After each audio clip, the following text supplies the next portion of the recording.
A new economic system doesn't start with the system itself. Change comes from within. When we talk about changing the economy, we often talk about laws, policies, parties, structures, and of course that does matter. But here's the deeper truth.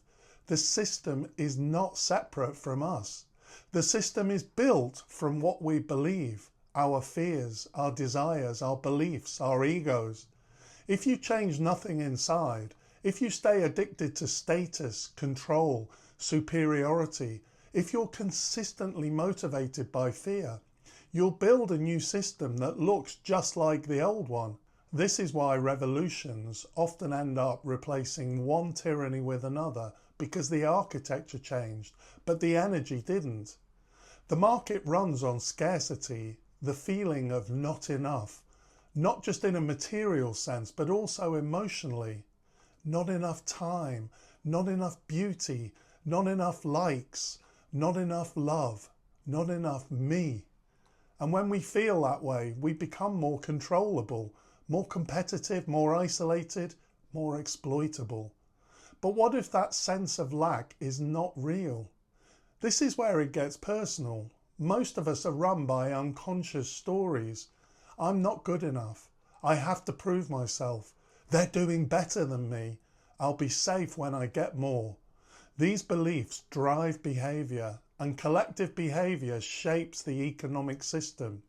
So the question becomes, what if changing the economy begins with unlearning fear? That's a radical idea, because conventional economics is built on the assumption that fear motivates us. Fear of hunger, fear of poverty, fear of being left behind. The system uses fear to make us compete, to comply, and to keep moving. Here's another radical proposition. Inner work is political. In fact, I'd go as far to say that without inner well-being, without inner health, the system will never change. Meditation, therapy, recovery, forgiveness, compassion, these aren't luxuries, they're revolutionary acts. Because a person at peace cannot be bought. A person who knows their worth doesn't need to dominate. A person who is healed doesn't have to hoard. The new economy isn't just a blueprint, it's a way of being, and it begins with you. This isn't about self-help, it's true solidarity. This isn't about escaping the world, it's inhabiting the world with clarity. When you dismantle the systems inside, shame, scarcity, judgment, greed, you start to see others differently. You build differently, you vote differently, you love differently. The economy around you becomes different. The inner revolution doesn't pull you away from the political. It gives you the strength to show up with soul, grounded, open, unshakable. Right now, the economy is largely built and run by people who are addicted to growth, obsessed with status, driven by scarcity, attached to power and the constant fear of losing it, and trapped in ego. And we wonder why the system extracts, exploits and exhausts. What would the economy look like if it were built by people who were grounded, compassionate, non-attached, free of ego, deeply awake? It would look nothing like what we have now. It would value stillness. It would reward care. It would honour mystery. It would begin not with money but with presence. Until we change the kind of people we become, we will keep building the same kind of system. The inner revolution isn't a supplement to economic change. It's the foundation of it, the starting point. So what can we actually do? We can't rebuild the entire economy overnight, but we can begin with the one part of the economy that we fully inhabit, ourselves. And that's not some spiritual side note, it's the foundation of everything else. Because if you're trapped in fear, the economy you build will be run on fear.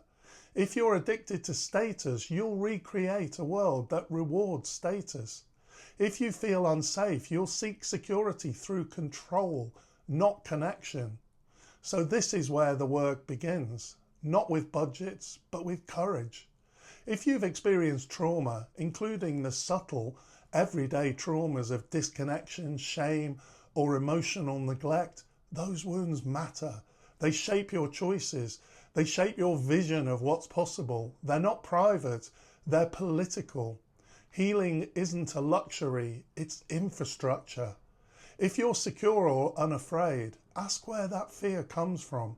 If you're attached to status or needing to be seen in a certain way, ask what you're trying to protect. And then practice letting go. Let go of what people think. Let go of needing the latest gadget, title, or recognition. Let go of the voice that says you're not enough. This isn't always easy. It may take real work, emotional, mental, spiritual. It may mean revisiting old wounds. It may mean unlearning years of survival strategies. This is the revolution. Because when we stop chasing approval, we stop feeding the machine. When we stop needing to prove ourselves, we start showing up differently in our work, in our relationships, in our economic lives. This is not therapy. This is economic design at the level of human consciousness. Thanks for watching, and I'll see you next time.